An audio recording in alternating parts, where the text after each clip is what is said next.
Welcome to Walk Away Wealthy. I'm your host, Allen Terrell Gregory.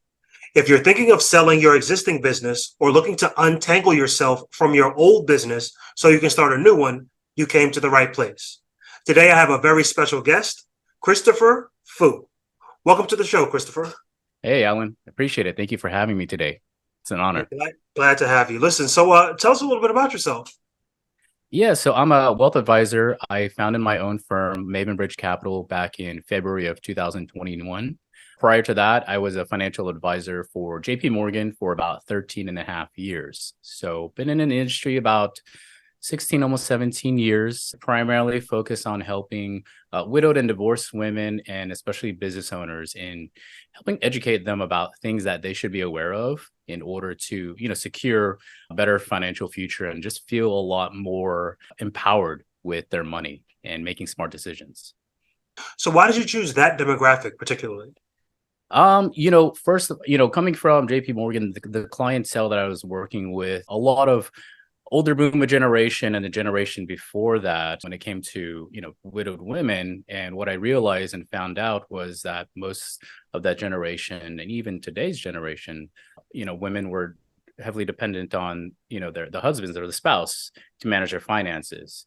So that was a big thing. I saw that as an opportunity to continue to educate and help that demographic, which I believe is underserved, and that also I believe is into the business owner realm. I think that business owners are very underserved when it comes to financial advice. And what I mean by that is, being a business owner myself, I know that every single day, all you do is think about the business. You don't have time really to think so far ahead about the future, which is really, really important to do. Being a fellow SEPA yourself, we're taught going through that course, everything that we do for the business every single day eventually dictates the exit.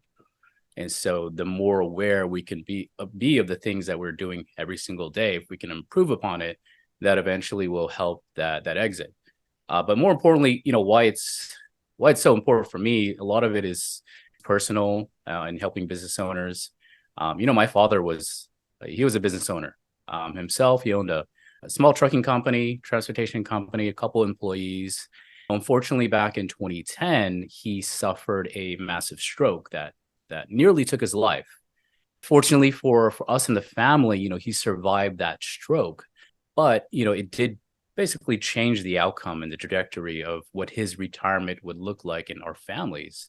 Because my dad and my mom, both immigrants, my dad's Chinese, my mom's Filipino, they, were really not aware of other professional advisors that could really help them out. I think most people are aware that you need an accountant, right, to make sure you do your taxes and you're not getting in trouble by the IRS. But I think for the most part, that's the extent of majority of professional advisors, at least from my parents.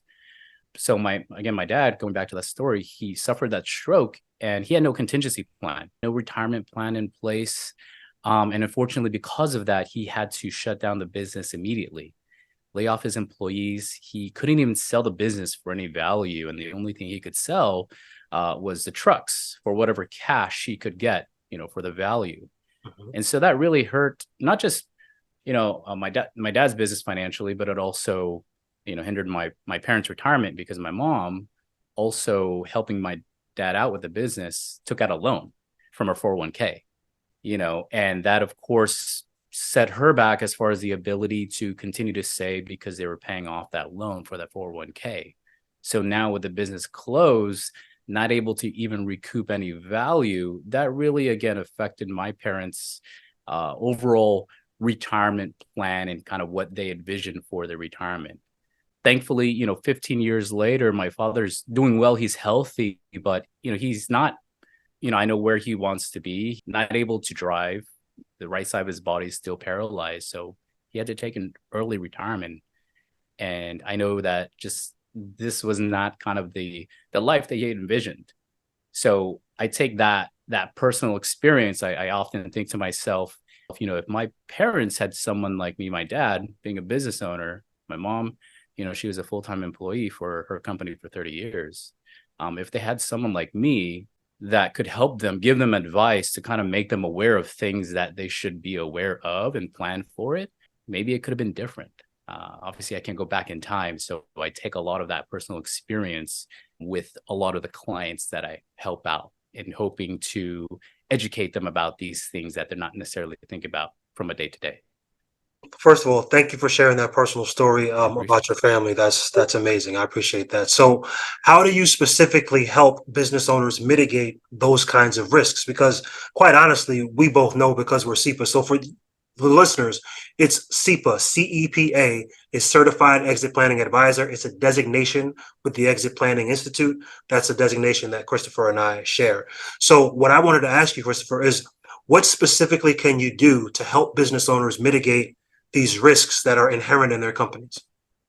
It's about de-risking, right? And I think it's about bringing the awareness, right? We call it in the SIPA community the 5 Ds, right? Right. Death, disability, distress, disagreement, divorce, and did I get them all? Close I enough. think I got them all. So these are things that again, just I think educating business owners about because more likely than not, most business owners will experience one of these situations Mhm. in their lifetime, especially in their business lifetime. And it could drastically, again, impact whatever future goals they may have, for their business, whether that is to sell it one day or to pass it on to their family, to leave a legacy, whatever it may be, it's going to have a monumental impact. And, my dad's situation is a perfect example. So I think just first bringing the awareness to light is very important. And then sitting down with that business owner and discussing of these risks, which are the most concerning to you, and then start to formulate a plan to see, for example, disability. Do we have certain insurances in place to mitigate in case, you have a stroke and you can't, run the business? Do you have buy-sell agreements in place, key man policies in place, certain things that can keep the business running and afloat while you're going through the recovery process of whatever ends up happening? Same with divorce. I know it's common. Usually people don't want to talk about prenups or postnups. They think, oh, if you get that, you don't really love me. But I think it's important, especially if you're a business owner, to consider that, because again, if you're the sole breadwinner, not sole breadwinner, but the main person in the business who's running it, and you should get a divorce, well, maybe your spouse, your ex-spouse, will then end up inheriting a good portion of the business, and they don't want anything to do with the business. They just want to get their value out of the business. So it's important to think about these things. A lot of times people don't want to, because it's, they're thinking about negative things, but Absolutely. it's important to plan for it, because that gives you more peace of mind. I believe by addressing these issues, you can then focus on the work and building the business. Absolutely. And it seems that a lot of business owners, they are so entrenched in the business where they're just thinking about putting out fires all day, building revenue, driving profits, and they never really take the time to sit down and reflect. So here's something that I see quite often. I tend to ask this to most business owners because I'm an M&A and I want to de-risk every business that I potentially acquire. Could you take, this is a question for the listeners, could you take a 2-week vacation, not answer your phone, not answer any emails, no Slack messages, no DMs, no texts, no nothing, and you still have a business 2 weeks from now? Unfortunately, Christopher, I've talked to dozens, maybe even hundreds of business owners and asked them this question. About 80% of them can't do that. And it's unfortunate. Yeah. And the fact that you can't do that, for the listeners, the fact that you can't do that makes your business very risky for someone that's potentially going to acquire it. And it's also very risky for your family, because if you decide or something bad does happen to you, then that business isn't going to survive. That income isn't going to be there, and you're going to have a lot of troubles financially. Oh, 100%. I agree with that. And I think also, to kind of add on to that, I think some of the reasons why majority of business owners can't say that they can take a vacation is because, like you said, they're so entrenched in the business. And this is kind of where, partnering up with folks like you in the M&A space that help business owners exit business, I take more of the personal financial side. So I think it's important for business owners to also think about, their personal goals and their financial goals, because again, 24/7, we're thinking about the business. We don't think about vacations.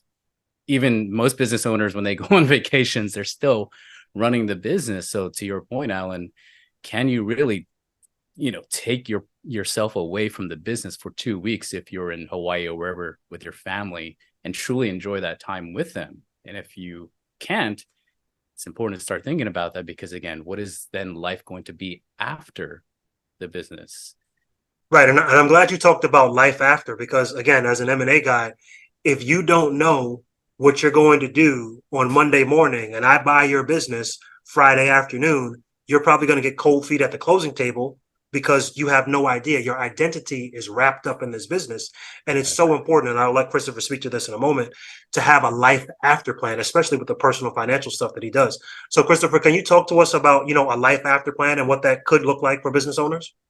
Yeah, I mean, I think it's so important. We talk about life after, right? Because again, the business is basically a business owner's life, and Mhm. it's, to your point, Alan, it's their identity. It's their baby. If that's their first business, 10th business, they built it. And so to go from no longer having that be a big part of your life, it's then, well, what are you known for? Right. That's the common thing, I think, that most business owners, when they sell, is the number one regret, is because again, they didn't think about and plan for life after business. They didn't think about, what do you truly want to do? I know you don't want to go on vacation every single day and play golf every day. That's not in your nature. You're a hustler. Most business owners are hustlers. So the Mhm. last thing they want to do is stop and do nothing. Right. So what can we do and formulate as far as a plan to make sure you're making the best use of that time? And most business owners are philanthropists. They love to give back their time and their wealth to charity. So I think it's also talking about those things, is what can we do to pay it forward to the next generation? And I know, being a business owner myself, I love helping out other business owners, and I get a lot of help from other business owners as well too. So I think it's in our nature to help people. So I think just having conversations around, again, really deep conversations, and having those business owners start to think about, yeah, what do I really want to do after, if I do decide to sell this business? Because again, that is going to play a vital role in so many other factors, your happiness at the end of the day. My number one goal for all my clients is to make sure that not obviously they're financially secure, but they're happy in the decisions that they make. And I think the biggest thing about doing that is educating them and making them aware. Absolutely. So, can you talk about taxes? That's something I kind of just want to veer off track a little bit. So, I know that, again, as an M&A guy, and I talked to a tax planner today, the difference between you making some money, no money, and a lot of money when you sell your business is tax planning. So, can you Right. talk to us a little bit about tax planning, Christopher? As a financial advisor, obviously we partner up with CPAs and accountants. And I think tax planning is so important, especially for a business owner, in so many different ways, not just when you're accumulating wealth. That's one of the benefits of it being a business owner, right? You get to write things off, you get a certain amount of deductions that a normal employee doesn't get.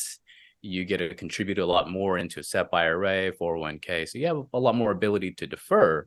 But when it comes to the planning and the exit, it's so vital, and that's why it's so important to plan for your exit or whatever you want it to look like so much earlier than later, because the difference in what you walk away with when you sell that business can be monumental. And I'm a firm believer, it's not about how much money you make, it's about how much you save. And that plays so true when it comes to taxes.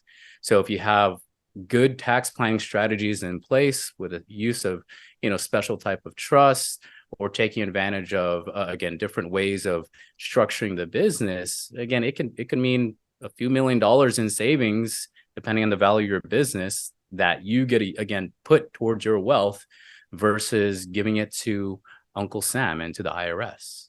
So it is very, very vital to focus on tax planning as a key part, because I think most business owners, they think in terms of gross numbers, right? They think, oh yeah, I did a valuation and my business is valued at $10 million. Well, that's great. Well, what is it going to be net if you were to sell it today? And they don't think about that.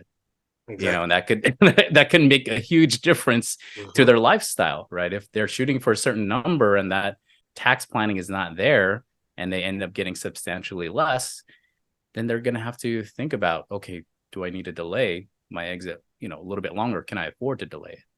And so Right. again, that's where just bringing that awareness so early is, I think, vital.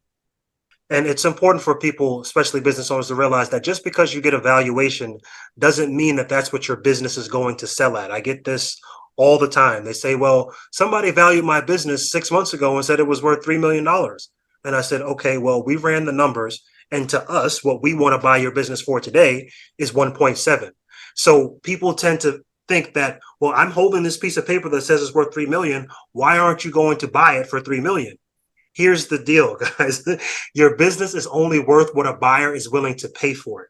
That's the most important thing that I can tell you about. Christopher, did you want to speak to any of that? I 100% agree with you on that. It's to your point, it's exactly what the willing buyer is willing to pay, and it's just same thing with the stock market. It's what people are willing to risk and put their money into. If the majority is willing to do it, then that's what causes the markets to go up or one way or the other. So same with the business when selling the business, and in anything really, real estate, it's the same situation. So changing gears here, can you tell us some favorable trends for business owners right now? Well, I think part of it is the taxes. Like we talked about, I do believe that we're probably sitting in some of the lowest tax brackets that we'll probably see in our lifetime. I majored in business economics, so when it comes to just having the holistic view, I believe tax rates are probably going to go up. Tax rates are going to sunset in 2026. So a lot of the changes that, former President Trump made, those are going to revert back to, pre-tax cuts and Jobs Act. That's going to be a lot of things to really think about, especially for a business owner when planning for your exit. Is it maybe better now to consider exiting with these things on the horizon, possible, tax increases, because again, we are in a very low tax friendly situation. I would say right now that's favorable. Again, because we just don't know what the tax landscape is going to look like in the future. So many baby boomer business owners are going to be retiring in the next 5 to 10 years. So I think that's also an advantage now too, because again, if you have a business that is very attractive right now and valued very well, it's worth considering. Should you, consider the exit now versus later when maybe most of your competition is also going to be exiting as well too. Agreed. So just a quick tip here. I ran a workshop this past weekend and I had a few people on it. And this gentleman was 69 years old. He was a financial advisor and he was thinking about exiting his business. And the problem is he's a one-man operation. And I told him, I said, well, with you not having any employees, what is a buyer actually buying? And he was like, well, me. Or I'm like, yeah, well, we can't buy you because you're going to exit. So we're buying what? Your book of business? And he's like, yeah, but I don't know how much that's worth. Right. So guys, what I'm trying to tell you is that if you're a one man or one woman operation and you want to sell your business, it is very, very difficult to do that. It's important that you have managers, employees, SOPs, all this stuff in place so that when someone like myself wants to buy your business, I'm actually buying a business and not just, an empty desk because you're not going to be in that chair anymore. I'm curious to ask you, Alan, when it comes to that situation and you give, say, a business owner that type of advice, what are some things that you normally would recommend them to do if they want to, obviously be able to sell their business, say a one-man practice like that, but maybe they only have 5 years left if they're willing to put in that time? What are some things I guess you would suggest to them?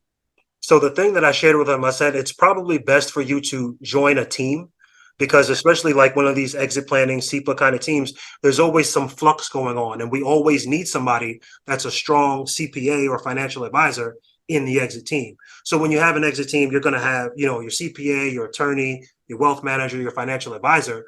But sometimes these teams fracture. And sometimes you can just jump in, like, let's just say, and this is what I told them. I said, there's probably a team or two right now that I know that would love to have somebody with 40 years of experience as a financial advisor on their team.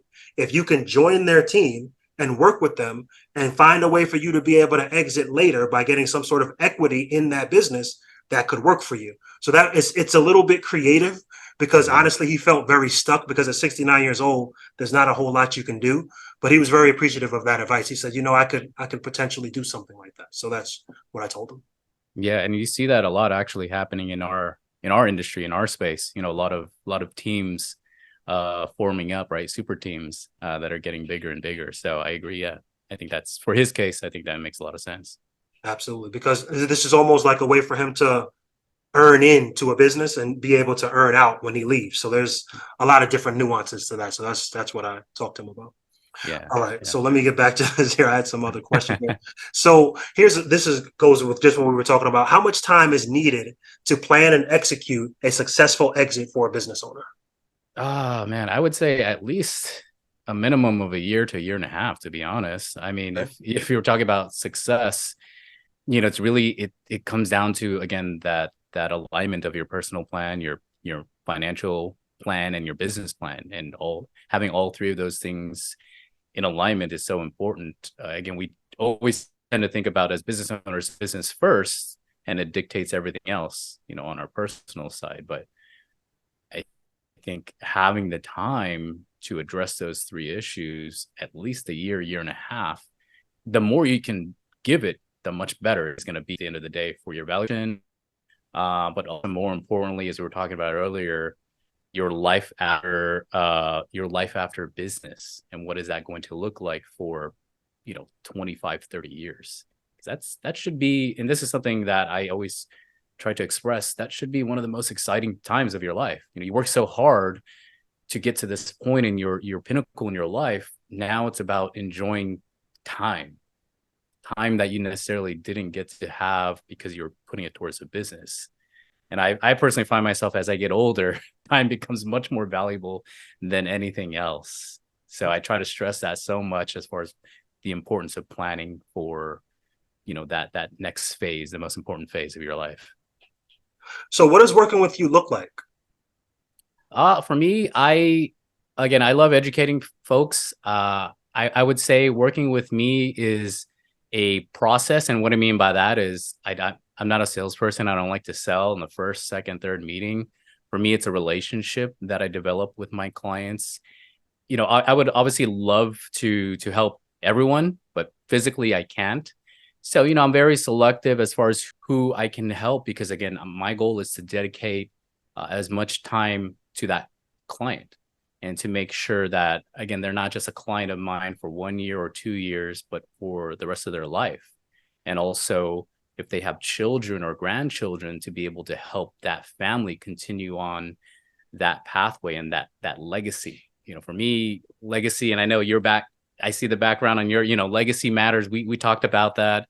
I think legacy is so important. So, very selective as far as who I work with and the number of people that I work with, so I can, continue to give quality advice and quality work.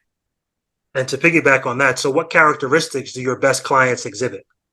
My best clients are ones that are really open-minded. And what I mean by that is they love to learn. They love to educate themselves, but they don't necessarily want to have to do all of the work. Otherwise, why would they hire someone like me or someone like you, Mhm. right? But they want to be educated enough so that they can make the right smart decision, and it makes my job easier, when they're like that, because again, I love educating people, and I feel that if I can educate them enough and they can make decisions and what we talked about, it won't backfire, right? Because again, they made the right decision for themselves. It's not someone like me saying this is your only choice, you got to do it, right? I want my clients to have choices and ultimately feel confident in whatever they decision they end up making. And even though you don't work on, the M&A process, I do want to ask you this question. I'm interested in what you think about this. What's your best advice for someone looking to sell their business or transition to a new one? I would say start planning sooner rather than later. Having that plan again just gives you that flexibility to help you think about, do I really want to start that next business, or do I really want to exit this business? And that's the other thing too. Most business owners think, oh, my children are going to take over the business, and majority of the time the children don't want to. So I would say, to answer your question, is planning. So we're almost wrapping up here. So I got two more questions for you. What's one of your favorite quotes and why? Oh man, I'm a quote guy. I love quotes. But definitely my most favorite one has to come from Kobe. Obviously, I'm a big Kobe fan, as you can see behind me. He has this quote. He said, "The greatest thing that we can do is inspire others so that they can be great at what they want to do." And I believe he hit this on so many different levels. I believe as adults, our job is to provide a better world for the next generation, to leave the world in a better space for the next generation. But where I think he excelled in that quote was, Kobe was someone that focused on perfecting his craft. And I think a lot of people, especially in society today, we do things so that we can get that nice house, get that nice car, whatever it may be, but they end up getting it and they find out they're not happy. What made Kobe unique was that he wanted to be better for himself. He wanted to be as good as Jordan, but he did everything in his power to just get better every single day, right? Practice 4 times a day compared to some basketball players that practice twice. Mm-hmm. I heard that he had his personal trainer, stretch his fingers after every game so that he can grip the ball, because he couldn't grip it like Jordan, and so he just did everything it took just to make himself just a little bit better every single day, on and off the court. We saw the guy, win an Oscar.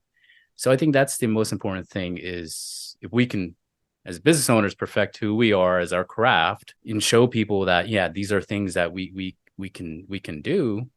The money and everything comes later, but it's just about, again, perfecting and making ourselves better people every single day. And that's why I love that quote so much, because I think it'll translate into inspiring other people to do the same. Last question here. How can people get in touch with you? Many different ways. Again, my firm is Maven Bridge Capital. You guys can visit me on my site, mavenbridgecapital.com, or shoot me an email at hello@mavenbridgecapital. I'm also on LinkedIn, Facebook, Instagram. So all the different spots out there. Well, Christopher, thank you for coming on. I appreciate you. Thank you, Alan. I appreciate you having me on here. It was a pleasure.